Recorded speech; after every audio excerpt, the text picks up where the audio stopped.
యోగా దినోత్సవాన్ని కేంద్ర ప్రభుత్వం ఏపీలో నిర్వహించడం మనకు గర్వకారణం.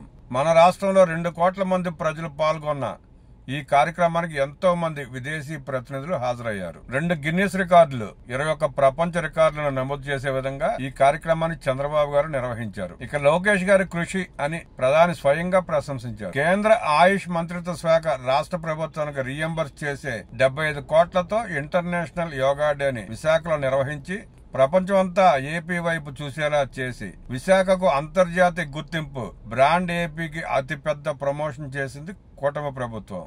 జగన్ రెడ్డి 5 ఏళ్లలో ఉత్తరాంధ్రని దోచుకొని ఋషికొండకు గుండు కొట్టి ప్రజాధనం 500 కోట్లతో తన సొంతానికి బంగారు కమోడ్లతో ప్యాలెస్ మాత్రమే కట్టుకున్నాడు. దీని వలన ఆంధ్రప్రదేశ్ కి, ఉత్తరాంధ్రకు, విశాఖపట్నానికి ఒరిగింది శూన్యం. యోగా డే నిర్వహణతో విశాఖపట్నం పేరు మారు మోగడంతో అక్కసు వెళ్లగక్కేందుకు యోగాంధ్రకు 300 కోట్లంటూ ఫేక్ ప్రచారం చేస్తున్నాడు జగన్ రెడ్డి. విశాఖపట్నంకు టీసీఎస్, కాగ్నిజెంట్ తీసుకొచ్చి ఐటీ హబ్ చేసే పనిలో ఉన్నారు చంద్రబాబు గారు.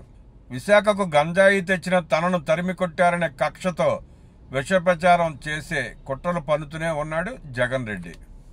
వైఎస్ఆర్సీపీ పార్టీ పొలిటికల్ ఐడియాలజీ అర్థం చేసుకోవడానికి తలలో పగలగొట్టుకోవాల్సిన అవసరం లేదు, గూగుల్ చేయాల్సిన అవసరం లేదు, ఏఐ టూల్స్, చాట్ జీపీటీ లేక జెమినీ వంటివి వాడాల్సిన అవసరం లేదు.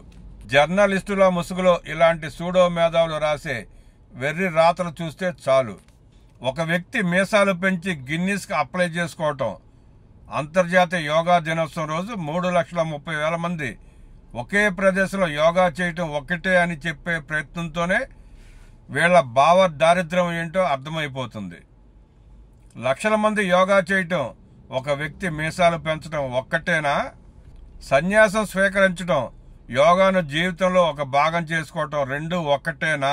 నిన్నటి వేడుక గొప్పతనాన్ని తగ్గించడానికి చేసే ప్రయత్నంలో ఈ సూడో మేధావి వద్దెల్లి మురళి ఒక సినిమా ఉదాహరణ తీసుకున్నాడు.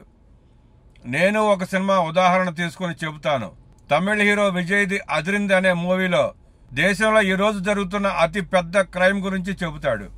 అదేంటంటే, ఒక వ్యక్తి ఏదైనా చిన్న తేడాతో హాస్పిటల్కి వెళ్ళినా అక్కడ డాక్టర్లు చేసే మొట్టమొదటి కార్యక్రమం కంప్లీట్ హెల్త్ చెకప్. అది పెద్ద స్కామ్ అంటాడు ఆ సినిమాలో.